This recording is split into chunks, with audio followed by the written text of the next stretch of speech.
Hello everyone, this is for ECED 479 Family Night. That's all for first grade. The Family Night will be centered around STEM, more specifically a series of small science projects for the Junior Science Night. So, description of the activities. There's a crayon melting experiment to see the transition from a solid to a liquid via heat or thermal energy. This activity is culturally, linguistically, and developmentally appropriate for families and students.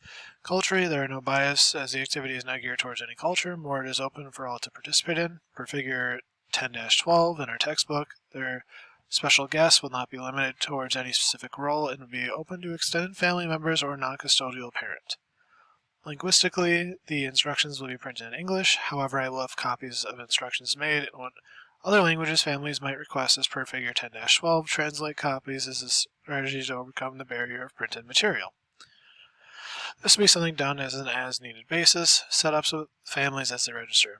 Developmentally, the project is designed to see how materials transition from solids to liquids based on how thermal energy is applied or heat. Then, letting the crayons cool down to solidify again. The level of involvement is to see the physical change of the crayons, which is engaging and a concept appropriate with their age of if I make things hot, they might melt, or if hot things get cold, they might be solid. The teacher will be hovering around the room should any group need assistance. The salt volcano is culturally, linguistically, and developmentally appropriate for families and the students. Culturally, there are no biases, as the activity is not geared towards any culture, more is open to all to participate in. For figure 10-12, their special guests will not be limited towards any specific role and be open to extended family members or a non-custodial parent. Linguistically, the instructions will be printed in English. However, I have copies of instructions made in whatever other languages families might request as per figure 10-12. Translate copies is a strategy to overcome the barrier of printed material. This will be something done as an as-needed basis, set up with families as they register. Developmentally, the activity is to see how different densities can change things if things float or sink. They will see how oil floats while water sinks, the food coloring to help the change between the levels in the cup. This is another visual observation in a lab where the level of science involvement is appropriate for the age group as it is engaging and the involvement is to monitor a drastic physical change, not getting too in depth in the science behind densities. The teacher will be hovering around the room should any group need assistance. The third activity that the families will be doing is the yeast balloon inflation. Again, this activity is culturally, linguistically, and developmentally appropriate for families and students. Culturally, there are no biases as the activity is not geared towards any culture. More, it is open to all to participate in. Per figure 10-12, their special guests will not be limited towards any specific role, will be open to extended family members or non-custodial parents. Linguistically, the instructions will be printed in English. However, I will have copies of instructions made in other languages families might request as per figure 10-12. Translate copies as a strategy to overcome the barrier of printed material. This will be something done on an as-needed basis, set up with families as register. Developmentally, the project is age-appropriate as the purpose is to see the results of a chemical reaction. The concept can be viewed as the yeast needs to eat, and when it's done eating, it makes gas, which is blowing up the balloon. This is age-level appropriate scientific definitions, and the physical/visual engagement is appropriate for this age. The teacher will be hovering around the room should any group need assistance. Now, this is the first experiment, the crayon melting. It has the materials, the crayons, paper, books, tape, cardboard box, and hairdryer, and then the instructions. Take the crayons out of the box, lay down 3 books as well as a cardboard box. The book should be higher than the box. Lay down the large sheet of paper on both the books and the box. Using the tape, place tape on the back of the sheet of the paper by the books and the box so you can tape the paper down so it does not move. Tape the crayons in a row along the top of the paper by the books, the tips facing towards the box. After using a hairdryer, heat the crayon tips for 5 minutes. After the 5 minutes, turn the hairdryer off and let the crayons cool down, and then see the results. Some things, when they are warmed up, melt, like crayons. When the extra heat is gone, they go back to being a solid. The second activity, the salt volcano, or the mini lava lamp. You need a mason jar, 1 cup of room temperature water, 1/4 cup of vegetable oil, salt, and food coloring. So pour the water into the jar. Put 5 drops of food coloring, of whatever color you choose, into the jar. Pour in the oil. Do not mix. It doesn't really mix anyway because oil and the water don't mix, but for the purpose of this experiment, just pour it in. Sprinkle the salt into the jar. Now watch the show. Oil and water do not mix. The salt is heavier than the water and oil, so it sinks, taking some oil with it. The salt mixes into the water as it floats down, leaving the oil alone. The oil is lighter than water, so then it raises back up to the top. So it's going to be a constant oil go down as you pour in salt with the salt. When the salt dissolves into the water, oil goes back up. The third experiment is the yeast balloon inflation, so using yeast and sugar to inflate a balloon. So you need a soda bottle, 2 tablespoons of dry yeast, 1 tablespoon of sugar, 2 or 3 tablespoons of lukewarm water, party balloon, coffee mug full of lukewarm water, a funnel, and a cup. So pour the yeast, sugar, and the 3 tablespoons of water into the cup. Using the funnel, pour the cup into the soda bottle.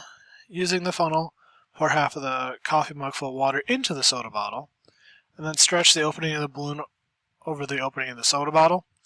Observe the balloon in the bottom of the soda bottle. Yeast likes to eat sugar when it is mixed in water. The bubbles are what yeast makes after it eats the sugar. Place the soda bottle in the half-full coffee mug of water. Watch the balloon fill up. The extra warm water in the mug helps speed up the process. So this is kind of a sketch of the room. This is the front of the room right here. Each of these middle portions is where the large printout of instructions will be, and then each of these little tables will be workstations. I'm saying that I have a class of 20 kids, and about 9 of them are going to show up. So I have 1 table per family. That's kind of what this sketch is based off of. Now, the room will have a large printout of instructions in each group. As I said, these 3 squares here, rectangles. There'll be 3 workstations at each place, and the materials will be pre-laid out for the groups by the teacher. There'll be 3 sets at the table, 1 for each rotation. The groups will have 20 minutes at each station, rotating through as they finish the activities. There will be a 15-minute introduction and explanation, so kind of what I'm doing now, explaining the layout of everything and kind of how the process will work. And then a 15-minute wrap-up for photos, questions, and socializing, which, if it needs to be extended, so be it. The planning timeline, so 6 weeks prior, if I was a teacher, I'd probably plan this individually for my classroom. The layout, the resources, activities, advertisement, schedule, instructions, and flyer ideas will be done within the next 2 weeks. So I'll spend 2 weeks doing that. Towards the 4 weeks prior, so about a month out, I send out the advertisement, which will be this flyer that you'll see in a little bit. I will have a digital file and paper copy for the flyer.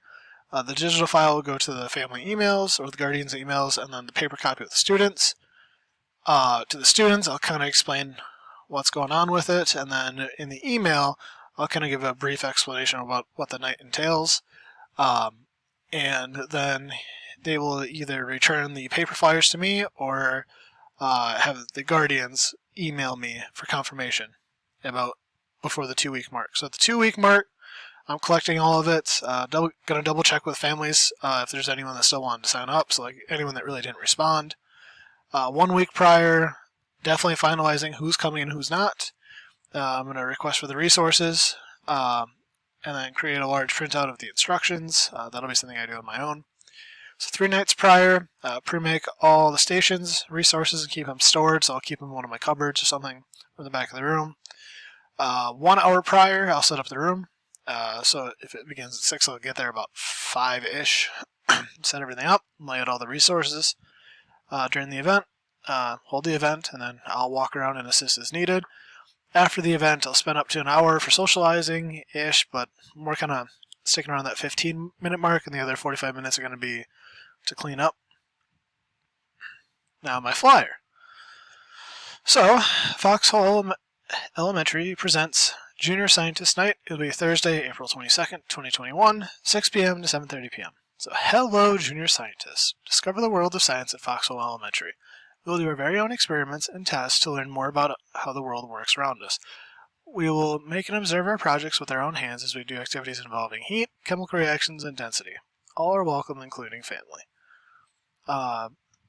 Then at the bottom, kind of registration, it'll say, please either email me, this is made up email address, or they will return this paper with me, the student's name, parents or guardian's name, guardian's email, and then the guardian's signature.